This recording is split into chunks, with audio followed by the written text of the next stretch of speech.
Publisher's Introduction to the book The Secret History of the Jesuits by Edmund Paris.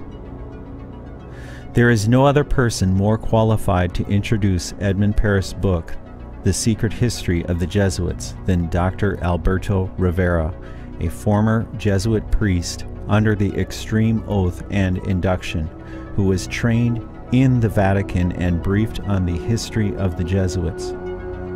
This information is factual and fully documented, and it should be read by every Bible-believing Christian in the United States and Canada.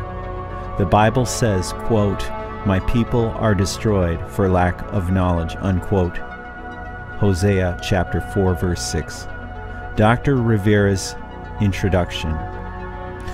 The most dangerous of men are those who appear very religious, especially when they are organized and in a position of authority.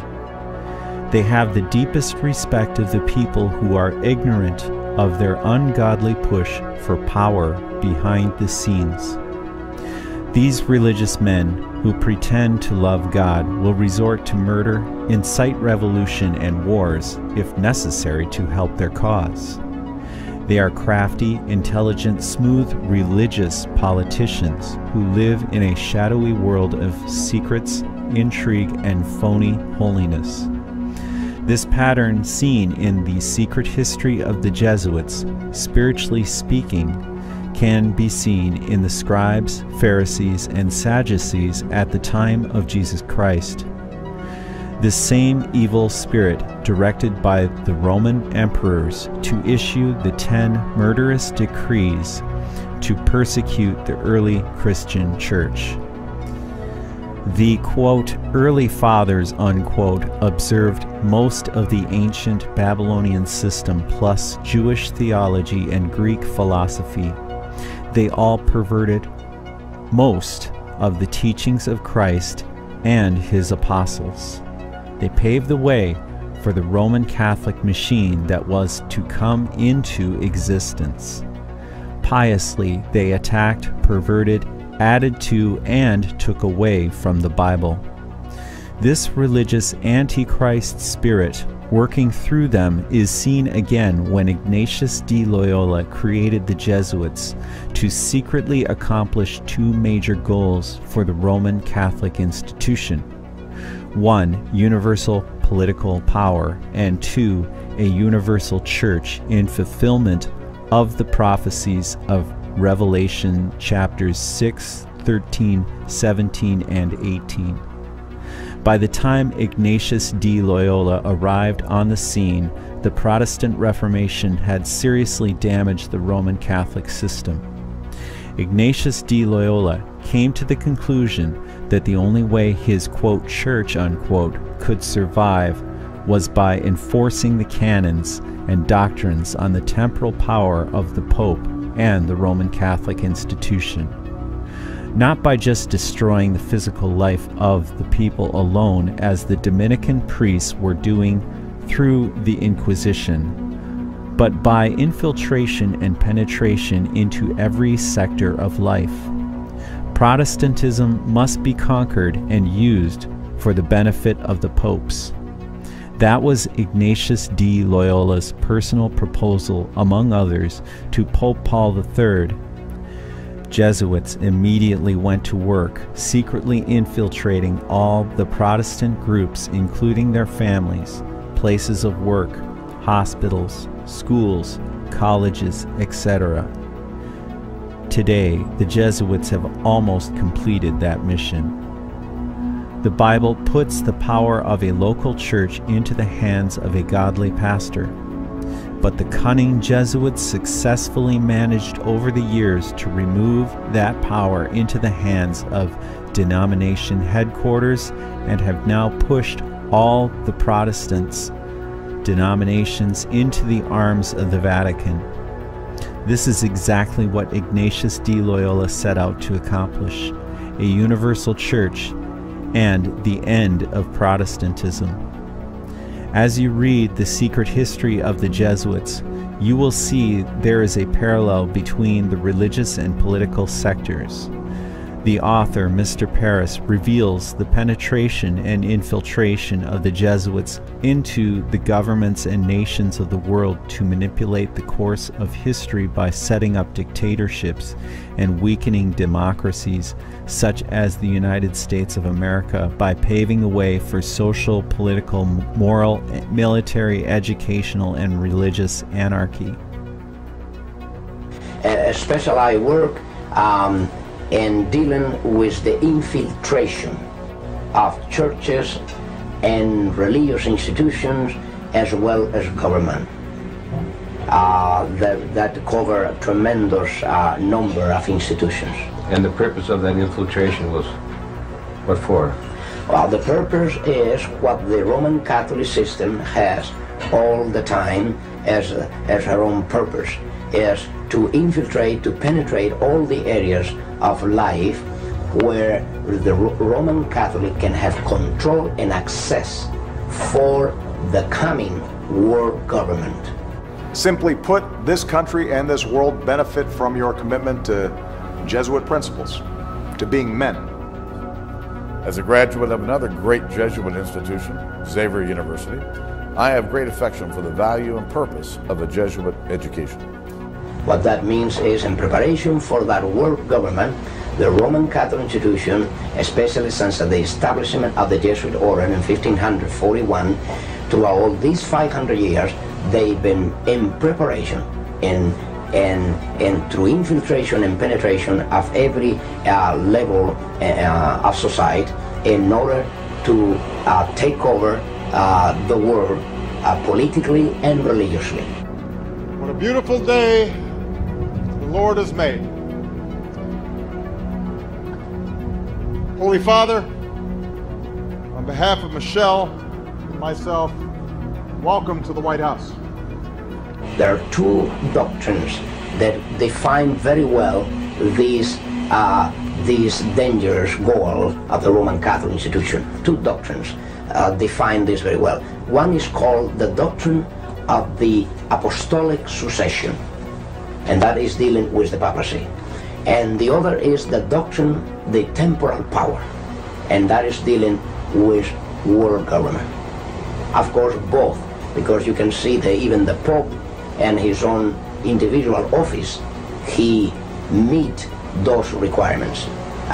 He is not only the head of his church, as he called himself, John Paul II, the present Pope. He said he is the pastor of his church. He is not only that, but he is the head of his state. It is a sign, perhaps, of how far we have come in this country that today's news of formal recognition between the governments of the United States and the Vatican did not create a furor. Once upon a time, it would have. Once upon a time, and not all that long ago, it did. From the time of President Washington, there was the first president to be utilized by the Jesuits. If you were not aware of that, President Washington already was initiated by the Jesuits to bring about the first communication with the Vatican ever known in this country. From there on,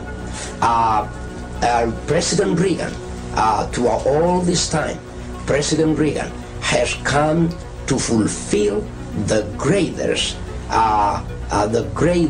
moment in the history of this conspiracy, because no other president has come as close as President Reagan with the Vatican, and even not even John F. Kennedy.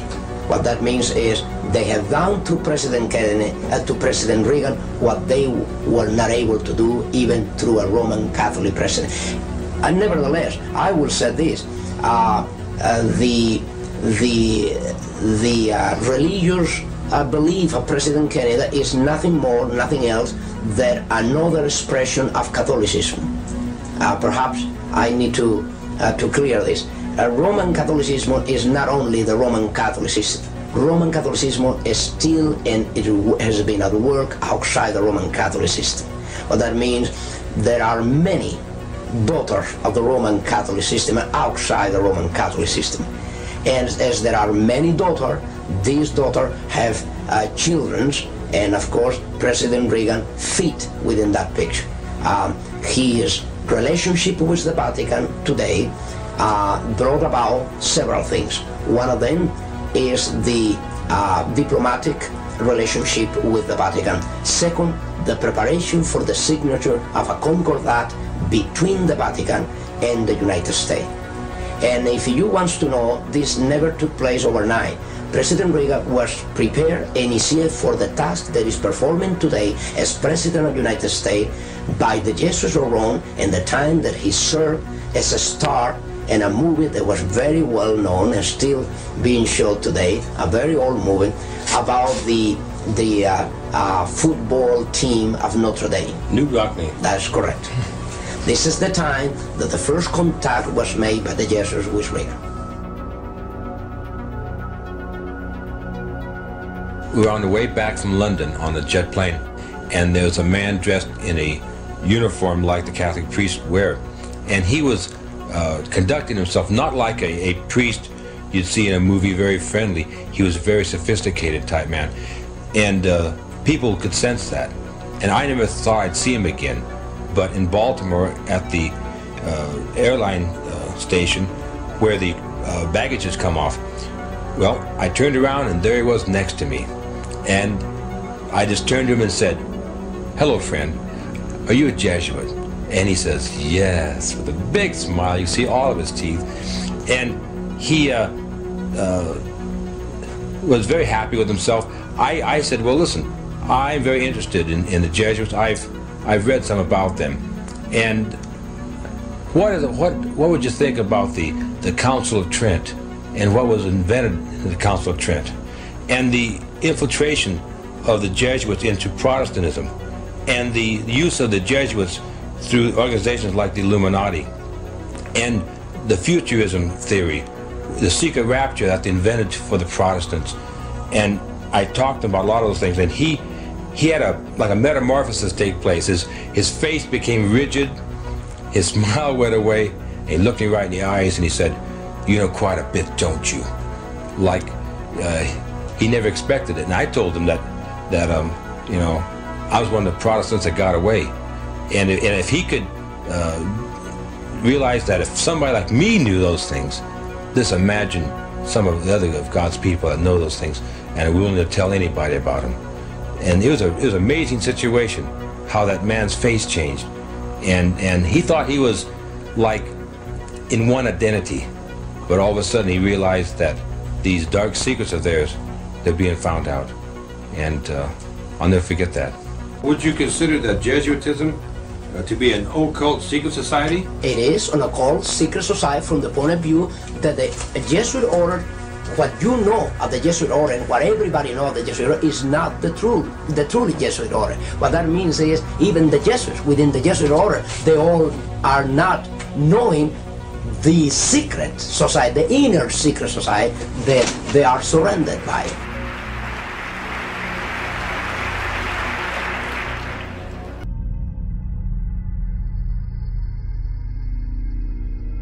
And I said, well, what are you guys exactly doing in here? What are you doing in there?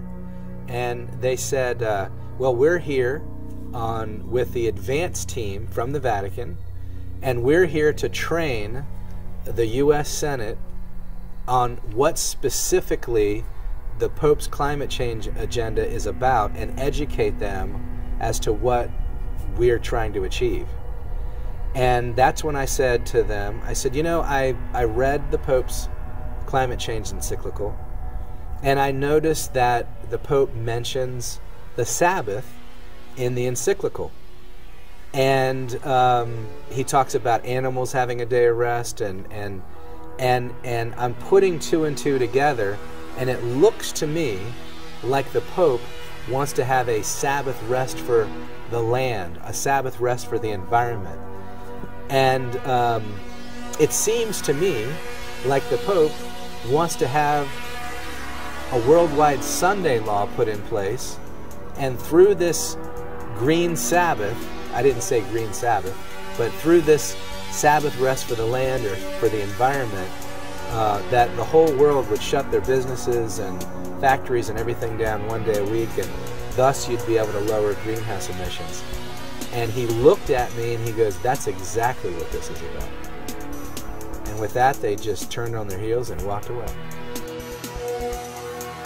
It seems to me like the Pope wants to have a worldwide Sunday law put in place, and through this Green Sabbath, all of us are quite aware of and deeply worried by the disturbing social and political situation of the world today. I tell you what, when you learn the truth, it sobers you up. You take your faith seriously. You take Christ seriously. You take the scriptures seriously. And you take history seriously. You take prophecy seriously.